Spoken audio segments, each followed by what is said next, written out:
네, 여러분 안녕하세요. 김하인쌤입니다.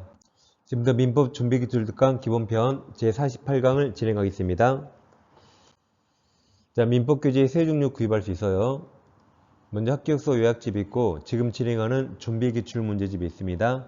강의 노트가 있고 세 권을 동시 구입하시거나 두 권을 동시 구입하시면 할인 혜택 드리고 있습니다. 아래 계좌번호 입금하시고 핸드폰 문자로 아래 네 가지를 정확히 적어주세요. 특히 네 번째 과목 이름도 꼭 적어주고 교재명까지 정확히 적어주면 감사하겠습니다. 이 시간에 임대차를 보겠습니다. 강의노트 239페이지 보겠습니다. 먼저 임차인 권리 의무 중에 권리가 있는데 이 세 가지가 시험에 가장 잘 나오죠.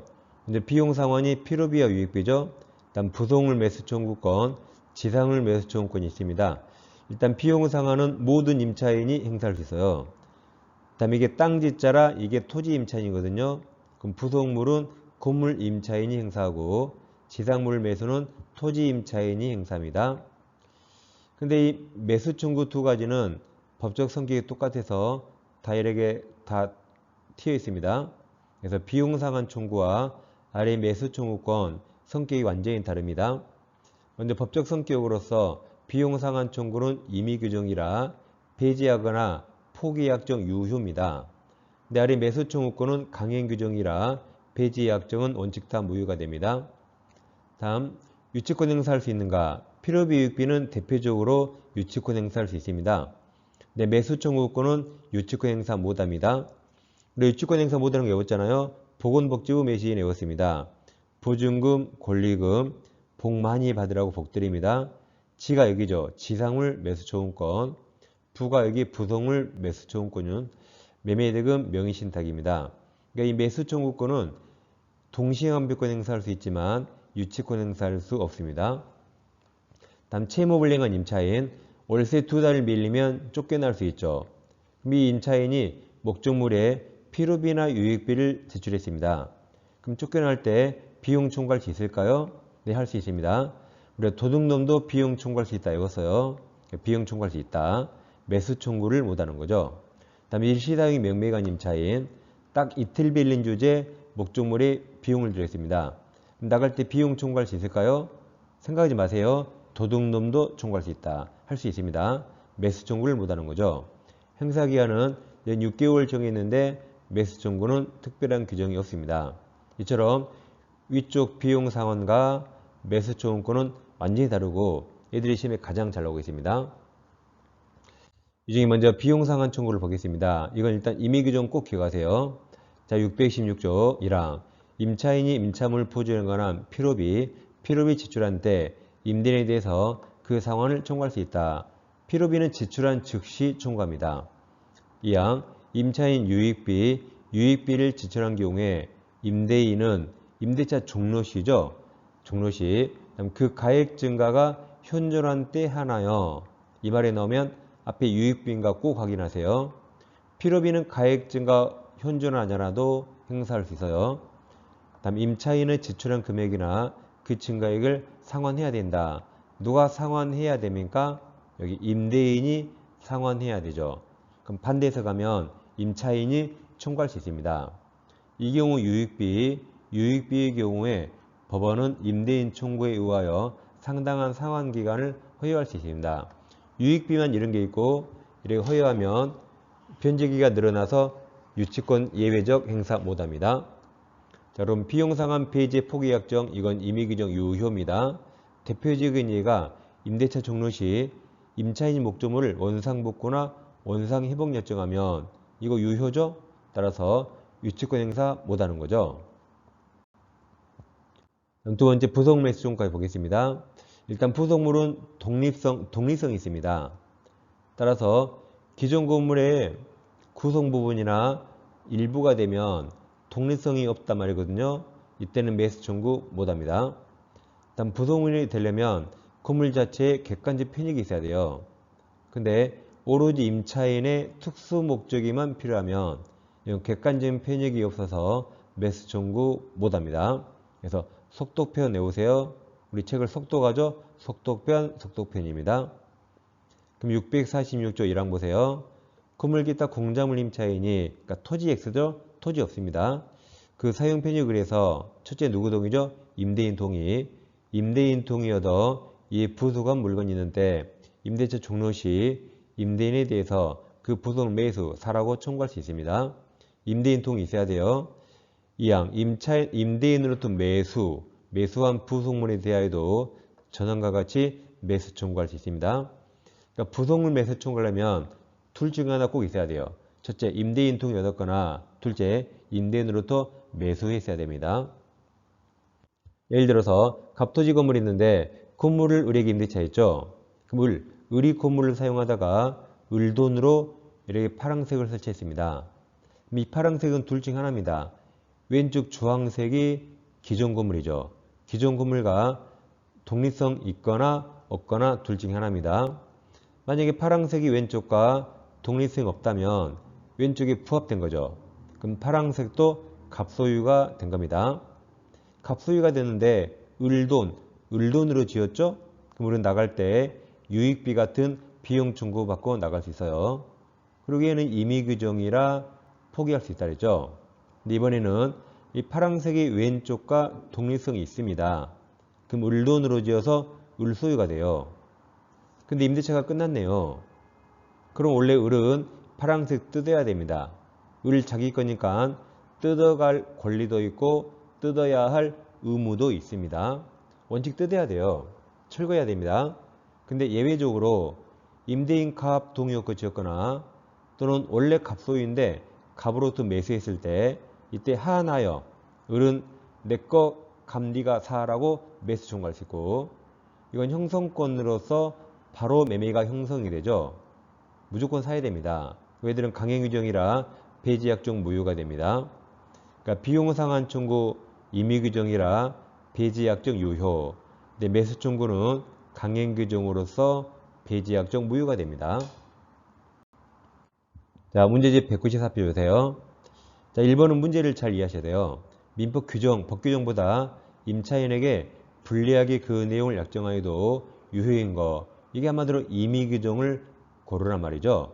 그럼 임의규정 나오면 필요비 유익비 그냥 2번이 답입니다. 뭐 다른 걸 볼 필요 없어요. 필요비 유익비 비용이 임의규정 그냥 2번이 답입니다. 거의 단답형이라고 생각해도 됩니다. 2번 부속물은 강행규정이죠. 유익비는 임의규정이죠. 설명 옳은 겁니다.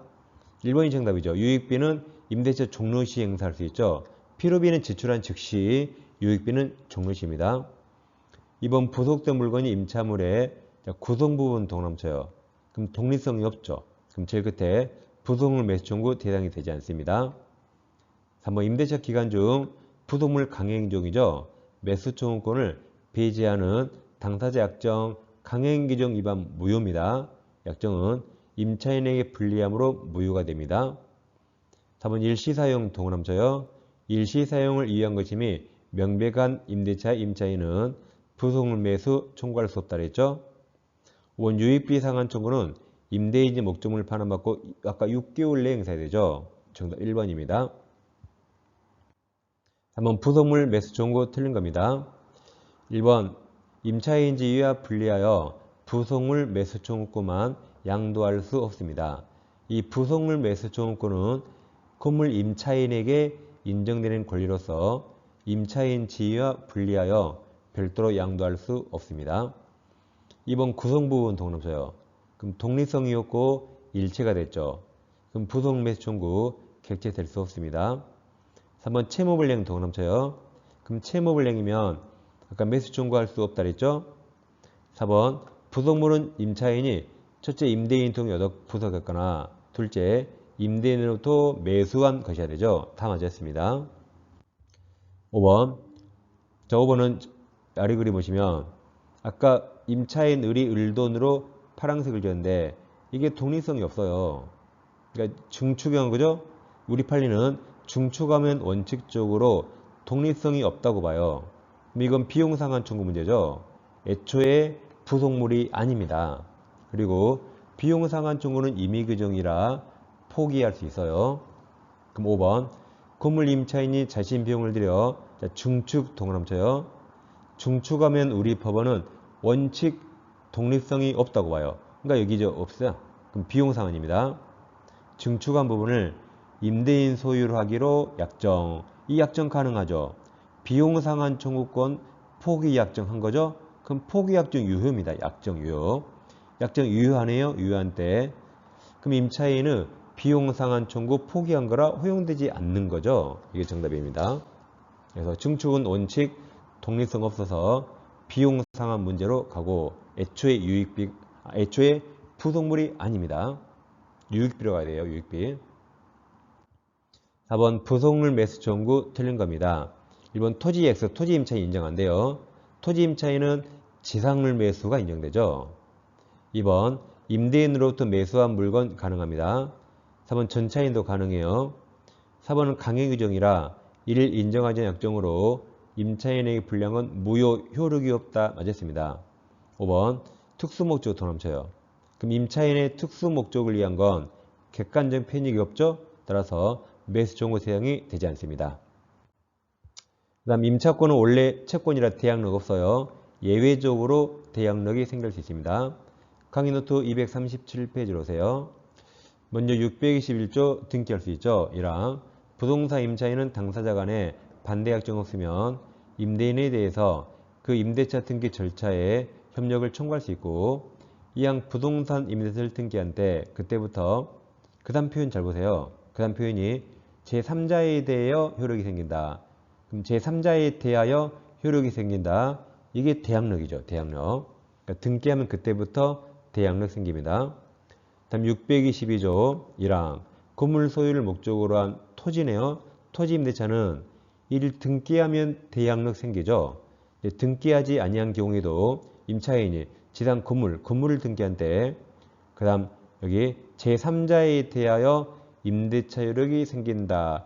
이 3자에 대하여 효력이 생긴다가 대항력이고 임대차는 토지 임대차죠. 여기 토지입니다.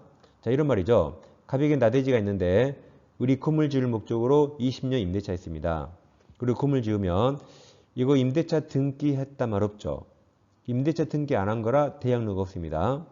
그래서 그 갑이 병에게 토지 팔고 등기하면 자 병이 철거 청구할 수 있게 되죠. 왜냐하면 을은 임대차 등기 안 했죠. 대항력 없어요.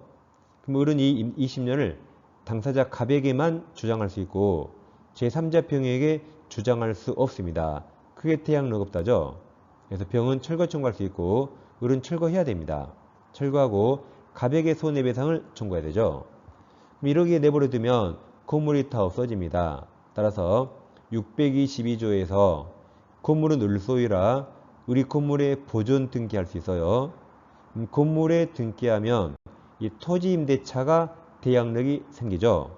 그래서 20년을 병한테 대항할 수 있으니까 병이 철거 청구 못하게 막아주는 게 622조 토지 임대차 대항력입니다. 자, 5번 문제 보세요. 임차인 권리 옳은 겁니다. 이번 임차물에 필요비에 지출한 임차인은 임대차 종료 시 유익비죠. 그다음 그 가액 증가가 현존한 때 하나요. 유익비죠. 유익비. 필요비가 틀렸습니다.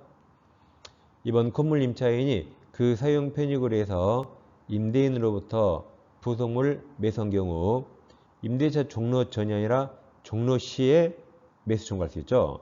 종료해야 됩니다. 3번 건물 소유를 목적으로 한 토지 임대차를 등기하지 않았더라도 임차인이 그 지상 건물에 보존 등기하면 토지 임대차는 그 다음에 대항력이죠. 제3자에 대하여 효력이 생긴다. 이게 대항력이죠. 이게 정답이네요. 622조였죠. 4번 건물 소유를 목적으로 한 토지 임대차 기간이 만료된 경우 임차인은 먼저 계약갱신 청구해야 되죠. 그리고 거절당했을 때 임대인에게 지상물 매수 청구합니다. 5번 토지 임대차가 묵시적 갱신되면 임차인은 언제든지 해지 통과할 수 있고 임대인도 가능하죠. 정답은 3번입니다. 5번이 중요한 거 아니에요. 6번 을이 갑으로부터 건물 소유를 목적으로 X토지를 10년간 임차하여 그 위에 자신 을 건물을 신축한 경우 틀린 겁니다. 갑이 토지 임대인이고 을이 토지 임차인이죠. 지상에 을 건물이 있습니다. 항상 사례가 나오면 사례를 정확히 체크하고 1번 들어가야 됩니다. 1번 특별한 사정이 없는 한 갑, 임대인 갑이 X토지 소유자가 아닌 경우에도 임대차 계약은 유효하게 성립합니다. 우리 타인 권리 매매도 유효죠? 이렇듯이 타인 권리 임대차도 유효입니다. 매매든 임대차든 채권행위라 소유자가 아니어도 가능합니다. 자, 2번 갑과 을 사이에 반대 약정 없으면 임차인들은 갑에 대해서 임대차 등기 절차에 협력할 것을 청구할 수 있습니다. 621조죠. 3번이 622조. 임차인들이 현존하는 지상 건물을 등기하면 임대차를 등기하지 않아도 제3자에 대해서 임대차 효력이 있다. 제3자에 대해서 효력이 있다가 대항력이죠. 이게 정답이네요. 4번 10년 임대차 기간이 경과한 때 을의 지상 건물이 현존한 경우 을은 임대차 계약갱신 청구할 수 있죠. 그리고 거절당하면 지상을 매수 청구할 수 있습니다. 5번 임차인 을의 차임 면책액이 이익이 차임액에 달하는 경우 특약이 없는 한 갑은 해지할 수 있죠. 민법 임대차는 이익이 달하면 해지할 수 있습니다. 다음에 민법 이해론 강의 두세 번 이상 꼭 들으셔야 되고 합격서도 계속 보시면서 좀비 기출을 풀어야 됩니다. 다음 중개사법 이론 강의도 이미 다 완료했죠. 이것도 두세 번 꼭 들어서 85점 맞도록 계속 반복하겠습니다. 자, 저는 다음 시간에 뵙겠습니다. 감사합니다.